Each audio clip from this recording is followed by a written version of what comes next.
వద్దనట్లేదు, మూసి చెయ్యండి. కానీ అక్కడ పేదవాళ్లకు ఎక్కడైనా భూములు ఉంటే, గవర్నమెంట్ భూములు ఉంటాయి కదా, దాంట్లో కొంచెం అకామిడేట్ చేసి వాళ్ళకు ఏదన్నా ల్యాండ్ లాంటిది ఇచ్చేసి వాళ్ళు ఇల్లు కట్టుకున్న తర్వాత అక్కడ షిఫ్ట్ చేసి మీరు కులగొట్టండి, అక్కడ ఆల్రెడీ మేకప్లు వేసుకొని డ్రామాలు ఆడండి, ఏమైనా చేయండి.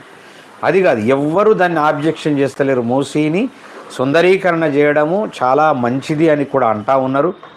దాన్ని ఇంకా స్మెల్ రాకుండా చేయడము, శుద్ధి చేయడము, దాంట్లో మంచినీళ్ళు వారియడము, ఇవన్నీ మంచియే. కానీ ఏమంటున్నారంటే ప్రతి ఒక్కరు, కేసీఆరే కాదు, కేటీఆరే కాదు, ఎవరైనా చెప్పేది ఏంటంటే మీరు సుందరీకరణ చెయ్యండి.